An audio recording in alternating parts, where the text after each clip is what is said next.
Allez, go RS69 RC. Merci pour le visionnage. Avant de commencer, n'oubliez surtout pas de vous abonner, la cloche de notification et un pouce en l'air.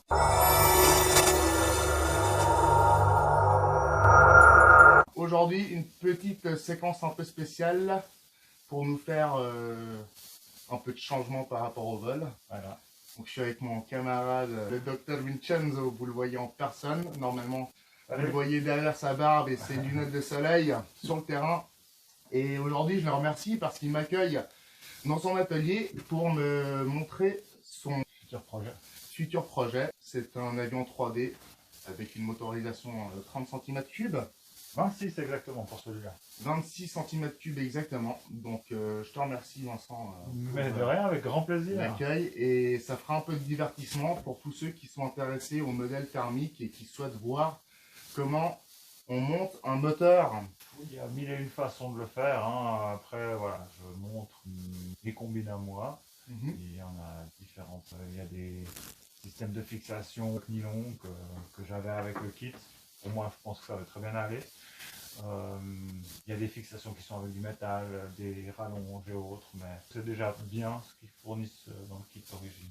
D'accord. Alors on va déjà partir avec ça, quoi. Donc tout ce petit matériel nécessaire au montage de ce moteur 26 cm3 est fourni dans ce kit Goldwing RC. C'est un S-Bar 342, quasi 1,80 m d'envergure. Il propose une motorisation pour un DLE entre un 30 et un 35 cm3. Je me suis rabattu sur le 26 cm3 MVVS qui ne sont plus fabriqués aujourd'hui, bien sûr. D'accord.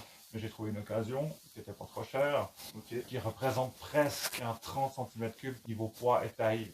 Je trouvais qu'il allait pas mal dans ce modèle-là. Voilà une base pour expliquer, pour peut-être à des personnes qui se lancent là-dedans, à voir qu'on peut faire des choses très simples. C'est juste pour montrer comment ça se passe. C'est un modèle ARF, hein, donc tout est déjà plus ou moins tracé, marqué. Je pense que des fois d'avoir un visuel sur certaines choses, ça aide quand même. Absolument, c'est vraiment pratique, et puis je te remercie encore. On va lancer tout ça. Ça marche. Cool. Alors, restez accrochés. À tout de suite. Nice.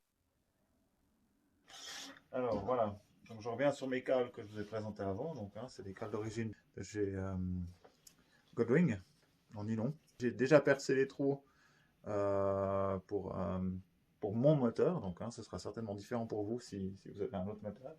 DLE, ce sera différent. Les trous qui sont sur le pare-feu, là il y a déjà des emplacements notés pour les DLE 30 et 35.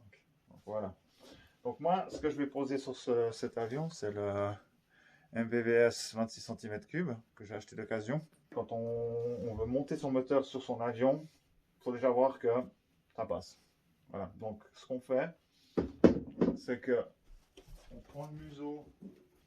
Ce que j'ai fait, vu que là le museau est déjà tout bien calé, qu'il y a juste à le positionner dedans, avant d'avoir percé mes trous, donc sur mes blocs là, sur mes deux blocs, avant d'avoir percé, j'ai regardé la distance qu'il y avait entre la sortie de l'axe moteur au pare-feu que j'ai ici. D'aplomb par rapport à ça, avec une valeur de 15,7 cm. On sait qu'on a 15,7 cm entre le pare-feu et le bout de notre museau. C'est une cote, une mesure. Si on ne prend pas ça, soit votre museau va dépasser 2 cm de plus, j'en sais rien, hein, ça dépend de tous les moteurs. Ou alors tout d'un coup, le moteur est trop long, puis on vient s'appuyer contre le pare-feu et ça joue pas. Voilà, il faut prendre une petite distance entre le pare-feu et le moteur. Moi, j'ai largement assez. Donc il va refroidir assez bien. Je l'ai mis tête en bas parce que, comme on le voit, il n'y a que comme ça qui passe dans le museau. Donc j'aurais peut-être à découper juste l'emplacement pour la bougie et la bobine qui ira se mettre à l'intérieur là-dedans. On voit effectivement qu'il y a 4 points qui sont déjà marqués. Ça c'est d'origine. Pas tous les modèles sont marqués comme ça. Là, celui-là et puis le hangar 9 aussi sont marqués. Donc je sais que j'ai un modèle qui sera plus proche du 30 que du 35. Les trous externes, je ne vais pas les prendre, je vais prendre seulement ceux qui seront pour le 30 cm3. Voilà, donc je vais commencer par percer ça. Tu n'as pas vu ma visseuse, non? Si. J'ai pris une mèche à bois pour vous montrer la mèche à bois avec le petit pic au milieu. Hein. Pas mal pour se mettre à l'axe. Chez Goldwing, ils nous proposent des filetages à planter dans le bois. Ce qu'il faut faire, c'est la présenter à l'arrière. les vis qui sont fournies avec une rondelle bien sûr. Hop, je vise plus ou moins. Je serre. On observe là derrière. Voilà, donc tu vois, on voit la patte là. Exactement. Tac, on voit que l'autre, hein, elle est déjà au fond. Et puis maintenant, je crois que je dois être plus ou moins la fleur là. Voilà. Donc pour moi, c'est bon. Je retire simplement ma vis avec un petit adaptateur que j'ai fabriqué avant. Et puis voilà, donc on a les 4 pas de vis qui sont déjà installés dedans. Avec donc les trous percés au préalable Voilà. au diamètre de l'insert. Donc là, en Voilà. l'occurrence, c'était un diamètre de 6 pour des vis qui font en M4. Bien contrôler les écartements, toujours prendre toutes les mesures possibles pour voir si tout s'adapte bien. Donc cet axe-là sera vraiment au centre de ce rond-là. Donc je présente mon premier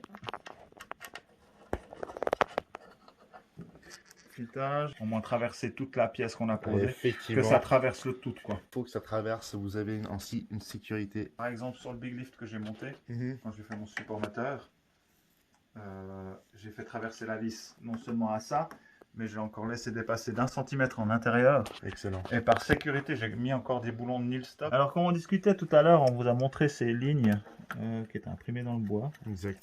Les traits qui sont là sur le côté. Tout à fait. Donc moi, vu que j'ai la tête en bas, je vais me fier par rapport à ça. D'accord. Ça, c'est si maintenant je mets le moteur sur le dessus. Oui. Mais comme je pars en dessous, je vais me fier avec ce trait-là. Donc ce trait-là, je dois l'aligner avec ce petit trait d'axe haut et bas. Je dois l'aligner ici.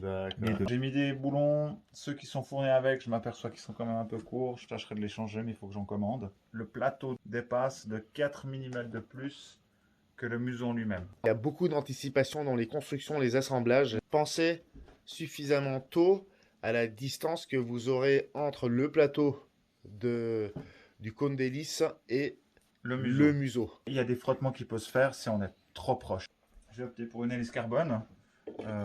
C'est une 1810 parce que vu que c'est un avion d'acrobatie, autant avoir une hélice qui envoie un peu. C'est très très beau. Et juste avant qu'on oublie, Dr Vincenzo, l'excentrage, si je puis dire, je vous le cite très souvent dans mes vidéos. Le moteur est désaxé sur la gauche quand on regarde, quand on est dans le sens de l'avion. C'est ça. Il est plus sur la gauche pour ensuite avoir une inclinaison sur la droite pour contrer cette rotation d'hélice. Voilà, donc, cet effet, l'hélice procure un effet où l'avion, si on reste avec le moteur droit, partira tout le temps sur la gauche. Exact. Écoute, cette première séquence du montage a été très intéressante.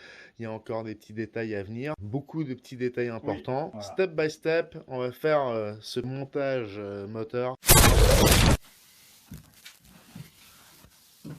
Mais salut. Bon allez, mon toi tu sais de quoi tu veux parler? Oui, je sais de quoi je vais parler. Ok, ça marche. Voilà.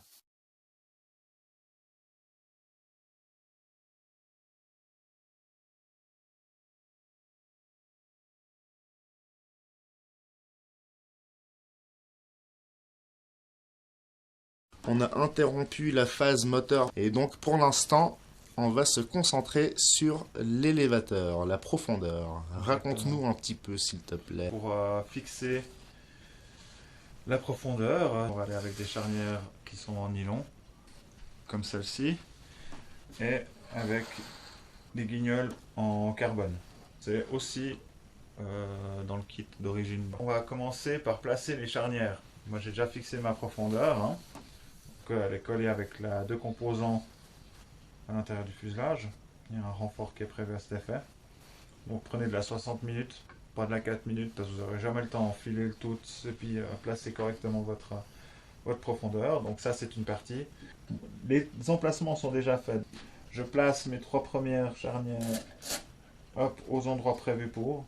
Ensuite je viens mettre ma profondeur. Donc il y a plusieurs étapes. Laissez ce qu'il faut de marge partout.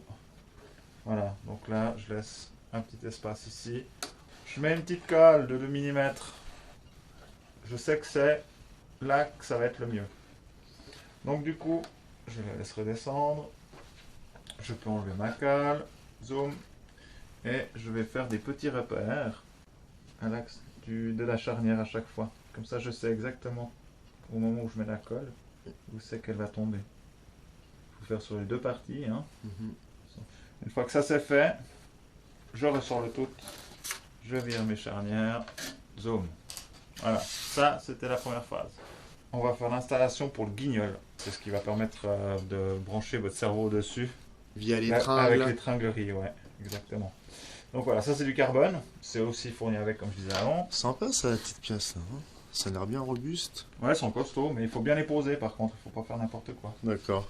Ouais, il faut pas se rater. Je vais d'abord découper ces deux petites lignes qui sont là. Donc là, on passe avec le doigt. En général, c'est déjà préfait, les trous. On sent les petites fentes derrière la toile, hein, c'est ça. Exactement. Ok. Donc moi, je fais simplement déjà une première ouverture comme ça. On sait que c'est ici. Il faut que je place cette petite barrette là sur mes trous en face.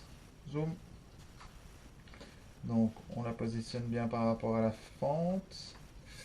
Je prends mon stylo. Donc là, je fais juste un repérage. Je vais venir couper à peu près 2-3 mm en intérieur. J'enlève le papier. C'est pas très joli, mais bon, voilà, ce sera de toute façon caché et collé. Je l'ai vraiment tracé. En général, je le fais pas, je le fais vraiment avec vous parce que voilà, c'est pour montrer un peu les techniques. Nickel. Là. C'est propre. Donc ça, hop, on va simplement enfiler comme ça, avec la bague qui va venir autour. Et tout ça collé. Ça c'est prêt. Maintenant on va préparer les guignols. Il faut poncer une face Ça c'est pour... que la colle adhère. Juste griffer la surface. La colle elle fait vraiment son effet. Donc là on est bon. J'ai poncé. Ça va juste le faire. Ensuite ici, forcément, hein, j'ai tout ça qui va aller dans le bois. Hein, donc on fait pareil. On prend un bout de papier. Tac. Elles sont poncées, je pense qu'on va en faire les deux. Tac. Recto verso. Cling cling. Donc ça s'enfile comme ça. Tac. L'autre. Pareil. Comme ça. Droit, hein, parallèle. Un double Ouais, guignol. C'est costaud. C'est Aussi clair. avec une tige. Il n'y a pas de doute. Ouais, Avec une c'est telle traction, il vaut mieux prévoir le coup. Voilà. On va mettre la colle pour assembler tout ça. Boum. Donc Alvi va me préparer la colle. Alors je vais préparer le petit endroit là. Une chose à la fois. Ne vous précipitez pas à faire 1 kg de colle, puis speeder, puis faire tout plein de pièces. Non, vous faites un truc tranquille. Donc tu mets une bonne goutte de l'un, puis une bonne goutte de l'autre. Ça marche. La goutte va sortir. Voilà. Allez, même quantité pour la à bleue. côté. À côté. À côté. Essaye de faire former la même goutte. Allez, on y va. Tu vois, il y a déjà de la réaction qui se fait au moment où tu mélanges. Comme en cuisine, messieurs, dames. On Mhm. mélange bien. Il faut que ça soit bien homogène. Voilà. Donc là, c'est de la 4 minutes. Donc, faut pas trop traîner non plus. Ouais. Je vais mettre déjà de la colle sur le bois. J'étale sur la fente pour vraiment qu'elle aille se mettre tout le long de la paroi. Mhm. Donc, il faut laisser un petit peu couler, mais il faut pas Tout à trop fait. attendre non plus. Ouais, parce faut que pas traîner. c'est de la 4 minutes. Hein. Bon, vous n'avez pas 4 minutes top chrono, ça, on peut encore bouger. Mais... De quoi se laisser le temps d'enfiler les pièces. Voilà.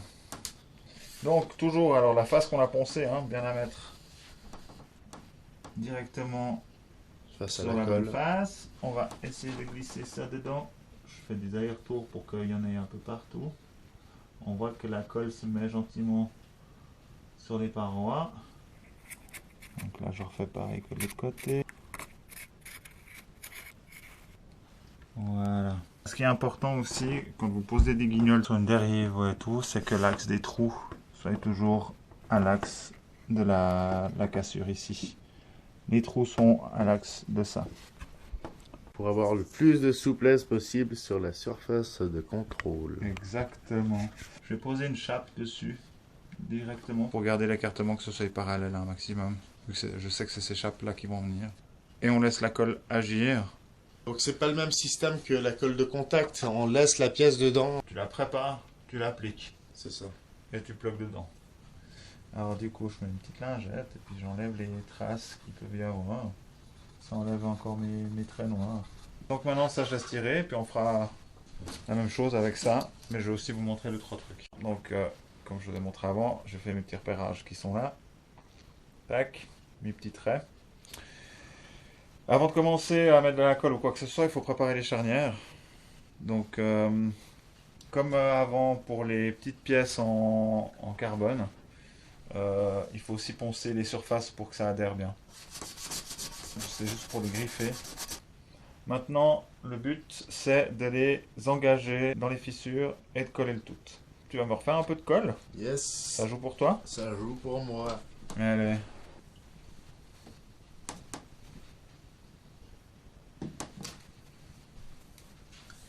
Là, ça me peut faire une pause, c'est très bien. Le chimiste.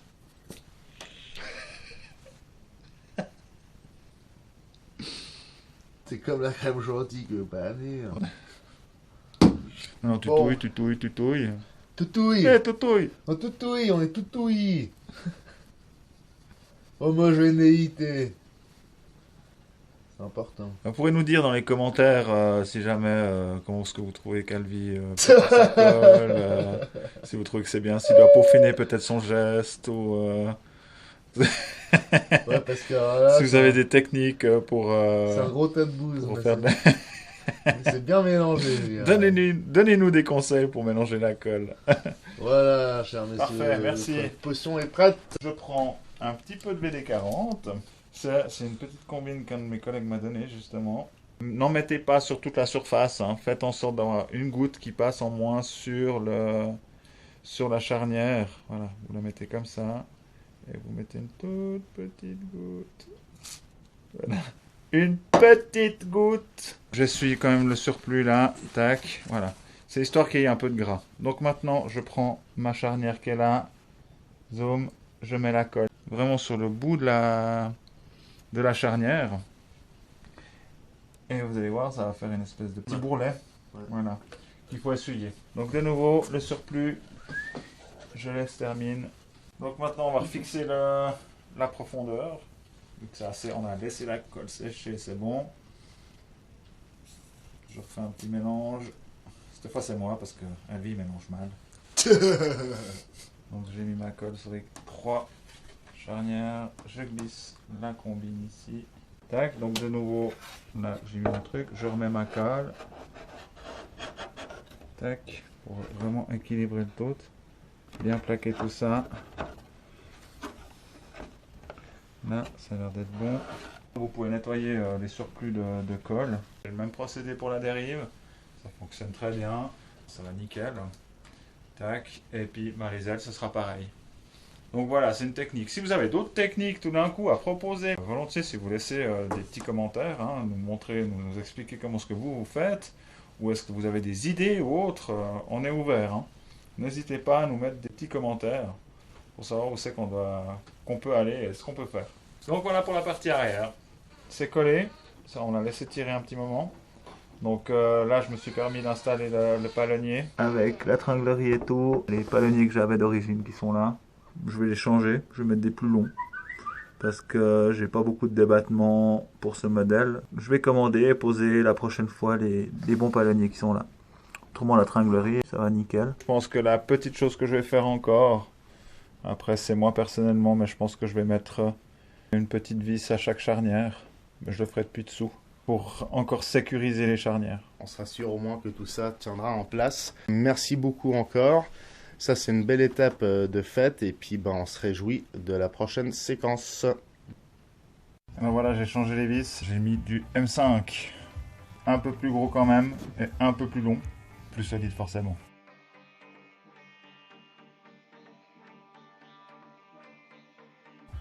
Avec une nil stop pour la retenir. Voilà, j'ai changé mes palonniers. J'ai mis des plus longs. Du coup, j'ai beaucoup plus d'angle avec ma profondeur. Obligé de mettre de l'expo pour éviter que ce soit trop violent au début. Je verrai bien, voilà. Pour les petites parties que j'ai modifiées. Pour l'essence, sans plomb spécifique. Pour la nitro, c'est un autre tube qui est en silicone. À pas mélanger, attention. Là, je passe le conduit pour l'arrivée d'essence pour le moteur. Donc, rien de très compliqué. Bien mettre les tubes jusqu'au fond. Toujours laisser un peu de jeu. La fixation du train d'atterrissage carbone. Hop. Je mets des vis M4. 4 écrous nil stop. Pour obtenir tout ça. Franchement, hein, c'est du costaud. Voilà. Ensuite, j'ai ces pièces-là qui sont fournies toujours avec le kit. Pour fixer les roues, bien sûr. Hop. De nouveau, rondelle nil stop.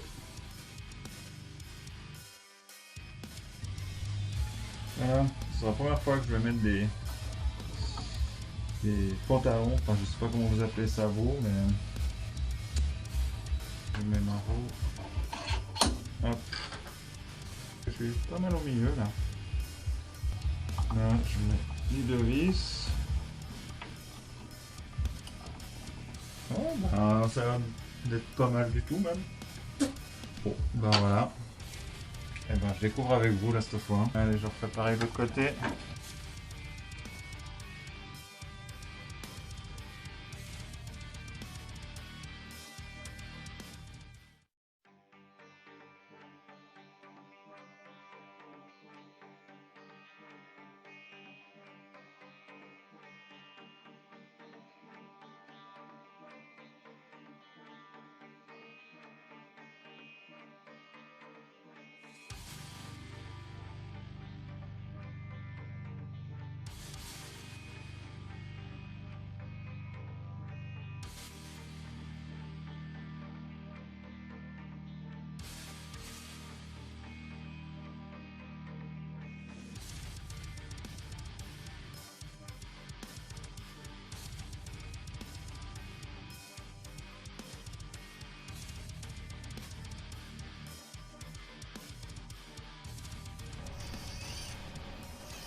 Impeccable. Voilà pour la commande des gaz du moteur. Avec une petite adaptation ici. C'était un petit peu trop petit. Ça c'est le choke. Ça c'est la commande de gaz. Alors je vais fabriquer une petite pièce en alu pour que ça fonctionne au mieux et que j'ai les gaz jusqu'à fond. Voilà.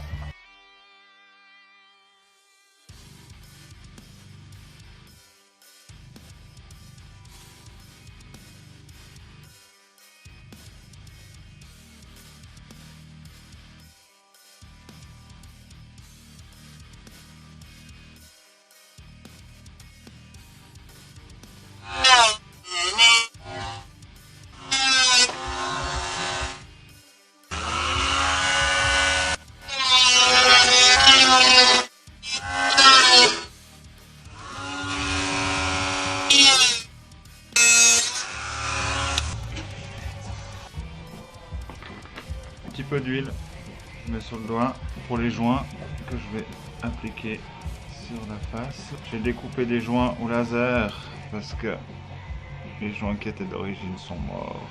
Ça colle un petit peu, des méthodes de grand-mère. Là ça paraît plus grand le joint, mais en fait il est adapté au pot d'échappement qui est un peu plus large lui.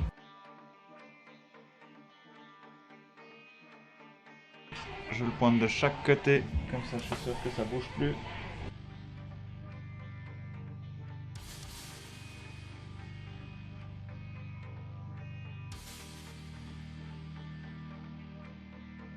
Le gras que j'ai mis dessus permet aussi que le joint ne sèche pas trop vite. Le joint sera un peu plus fiable avec un peu d'huile que sec.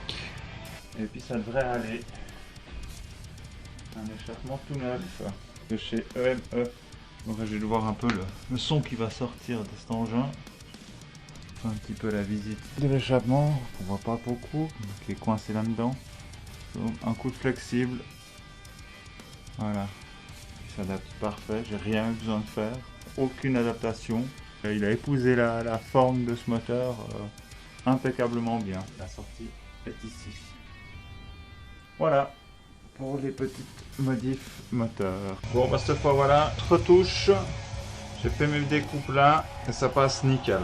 Et petit à petit, chaque fois on grignote un petit peu plus, on regarde où c'est que ça dérange, on trace un petit peu, voilà. Et puis c'est comme ça qu'on y arrive gentiment. J'ai fait les adaptations qu'il fallait. On voit dessous. J'ai encore des traces blanches sur les côtés là, sur les contours. Il faudra que je nettoie. Je vais essayer avec mon alcool. Au pire, je refais un petit point de peinture. Tout s'adapte très bien. Voilà. Il est fixé. Les vis qui sont d'origine sur le côté. Il y a deux accroches aussi à l'intérieur. Là en tout cas j'ai un résultat qui est satisfaisant pour moi. Vous avez vu les procédés pour l'emplacement pour le moteur. Je laisse toujours un petit peu plus de marge, hein. On parle toujours, on revient sur les vibrations du moteur. Moi je laisse quand même pas mal d'écart, hein. Il faut, voilà, Là, je laisse aussi un petit peu, c'est au cas où ça vibre. Voilà, bah, au moins, là, on est protégé, quoi. Ça va pas râper le câble et puis sectionner. Là, le tube aussi. Bon, lui, il frotte un peu. Je pense que je risque de refaire un peu quelque chose là sur l'essence. Je vais voir. Je vais trouver des solutions. Peut-être mettre une gaine autour. Je sais pas. À voir. Tout s'adapte bien. Tout est bien rentré à l'intérieur. Tout est bien mis. Je sais pas si on peut voir quelque chose comme ça. On voit que tout est là où il faut. Pour ça, je suis super content. C'était une chouette adaptation. Voilà. Donc ça, c'était pour la partie du museau. On reviendra sur le détail des ailes. Sur l'installation commande aussi. Donc tout ce qui est réception et compagnie. J'ai fait 2-3 petites modifs.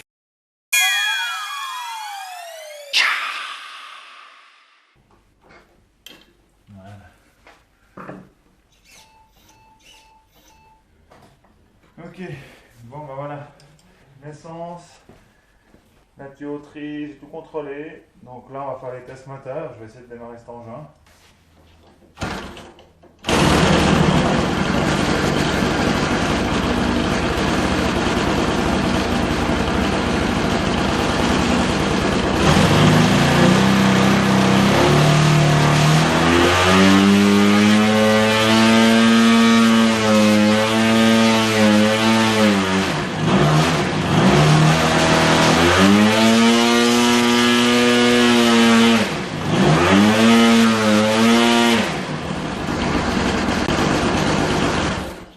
Un petit souci donc avec mon joint qui était un petit peu trop petit. J'ai une découpeuse laser. Alors je l'emploie pour pas mal de choses, mais là en l'occurrence j'ai essayé de faire des joints avec et ça marche super bien.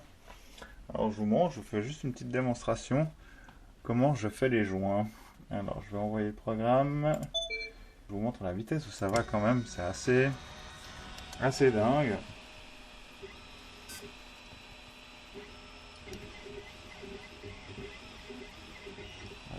C'est de la feuille de 1 mm,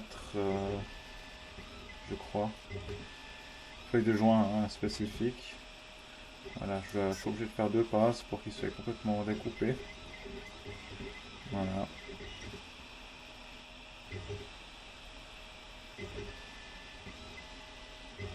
C'est très rapide, ça m'a pris 15 secondes pour en faire un. Voilà. Voilà, moi j'en mets 2, hein. Je mets 2 épaisseurs. Alors ça c'est celui que j'ai fait aller avec le moteur, puis effectivement les bords qui sont là étaient beaucoup trop petits. Donc du coup j'ai rectifié, j'ai refait cela avec un bord plus épais. Et ça va nickel. Magnifique.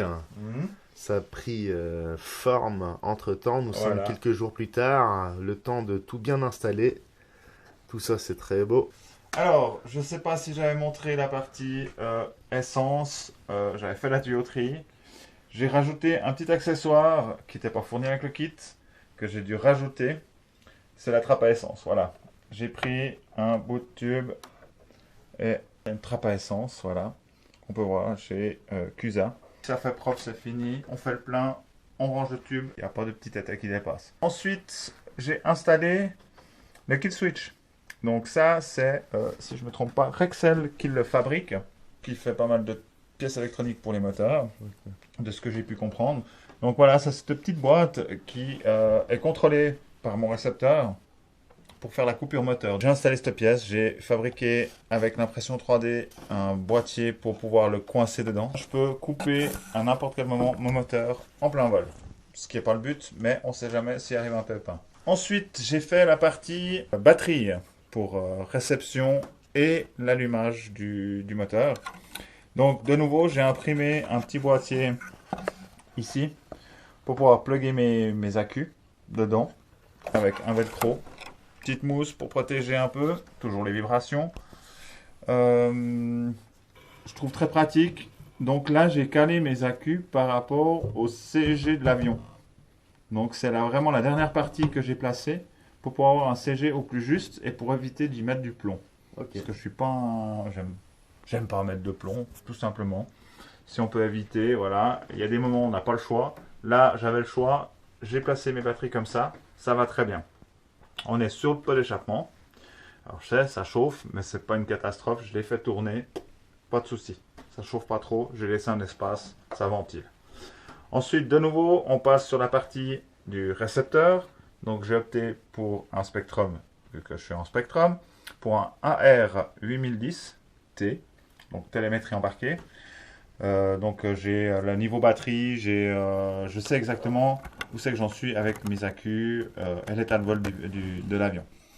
Donc voilà, je suis parti avec ça. J'ai des canons en plus, c'est pas grave. On sait jamais si je rajoute un fumigène une fois. De nouveau, j'ai fabriqué avec mon imprimante 3D un bâti pour pouvoir poser mon récepteur dedans. Il est flexible, donc aux vibrations, ça bouge pas beaucoup. Si je veux le sortir, c'est très facile.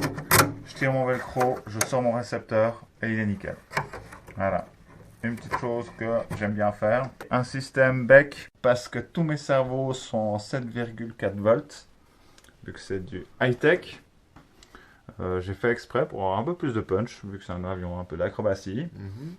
Donc du coup j'ai pris ce système-là qui encaisse 10 ampères. Ça c'est pour la partie réception. J'ai 4000 mAh, mais je sais que dans ma journée je suis tranquille. J'ai pas besoin de me préoccuper de mon accu. Est-ce qu'il est déchargé? Est-ce que je dois changer ou pas? Voilà, c'est un gros accu, ok. Mais au moins je suis tranquille pendant un moment. Et pour mon allumage, j'ai opté pour une 2200 mAh, toujours en 7.4. Je peux monter jusqu'à du 22, je crois, sur les moteurs MVVS. Ils supportent assez bien les gros voltages. J'ai mis 7.4, 2200 mAh. C'est largement suffisant. Je pense que je peux voler toute la journée sans trop de problèmes. Voilà. Donc j'ai ces deux accus là. J'ai fait un petit pack. J'assemble mon pack ensemble. Je le coince là-dedans. Un côté pour la réception et l'autre pour l'allumage. Voilà, donc du coup tout ça c'est calé, ça bouge plus, je peux porter l'avion avec. Donc pour vous dire que c'est quand même vachement efficace de pouvoir se faire des petites pièces comme ça. Vos parties électroniques ne bougent plus.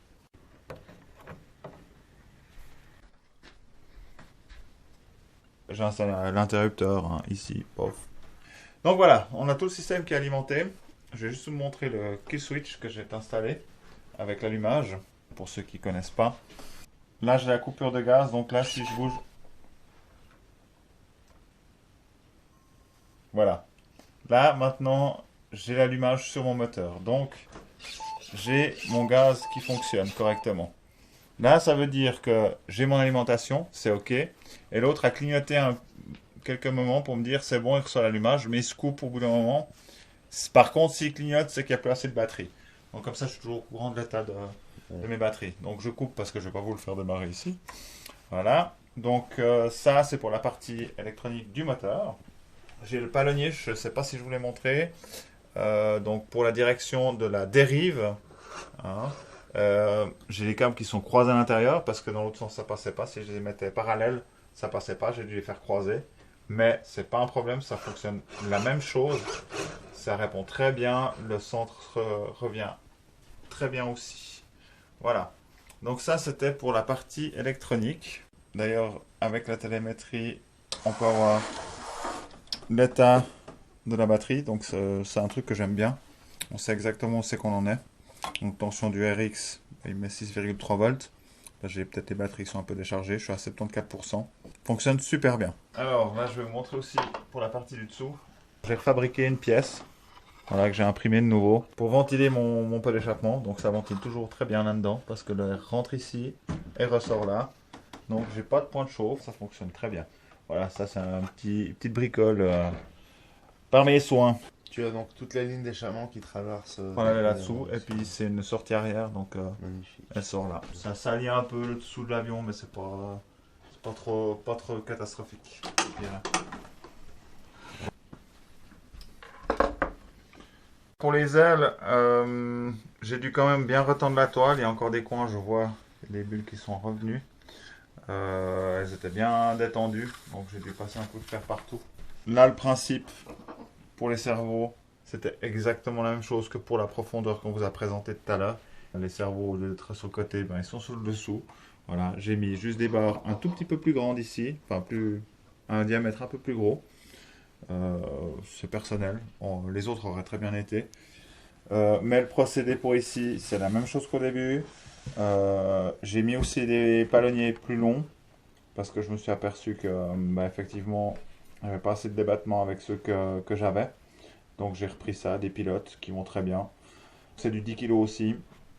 Ça fonctionne parfaitement. Et j'en suis très satisfait.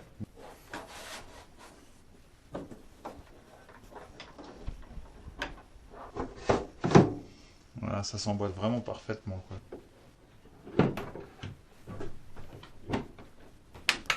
Il est juste clippé dedans, c'est vraiment, le système est super bien foutu. À 2-3 petits endroits, ouais, retendre un petit peu la toile. On va faire un petit peu de travail dessus, mais pas grand chose. Les ailerons. Donc je peux aller un petit bout, hein. Je suis pas au max, hein. Je pourrais encore aller plus méchant, mais je pense que pour un début, ça va être pas mal. Ça répond assez bien. La profondeur c'est pareil, la dérive c'est pareil. On a largement ce qu'il faut à mon avis. Un grand merci pour tous ces petits détails. Ça semble avoir été très vite, mais il y a quand même pas mal de petites choses à prendre en compte. Après tout ce qui est aspect bois, en tout cas, ça a l'air bien foutu. Les pièces qui sont fournies sont bien foutues. La finition est bonne. Il y a mieux, mais c'est voilà. Pour le prix, je vais pas m'en plaindre. L'essentiel est mis dans le kit, mais quand même prévoir un petit peu de frais supplémentaires pour 2-3 petites pièces en plus pour être au top, quoi. Mais autrement, dans l'ensemble, très satisfait du kit. Bon bah voilà, pour rappel, Goldwing en kit, magnifique. 1m80 Ouais, 87. 37. Ok, presque 1m90, c'est déjà une belle bête. Je pense que même avec un peu de vent, ça va être un modèle sympa à faire voler. Bon bah écoute, hein, absolument génial. Vous aurez eu la totale du montage jusque, on espère, à l'atterrissage. Je me réjouis de découvrir ce que ça donne en vol. Si vous avez kiffé, bien entendu, on attend le petit pouce en l'air. N'oubliez pas surtout non plus de vous abonner, la cloche de notification. Si vous voulez voir d'autres modèles à monter ou tout simplement ce genre de vidéo. Ça change un peu des vols. En tout cas, c'est génial. Un grand merci, Dr Vincenzo. Mais de rien, avec grand plaisir. Ce fut un grand plaisir. Et surtout, à pas oublier, prochain rendez-vous, le vol. Exactement, c'est nice. Restez bien accrochés. Merci pour le visionnage. Un grand merci à toutes et à tous. À bientôt. Je vais raconter de bon. Non, rien. Bon bah voilà, Alvin n'a rien à dire.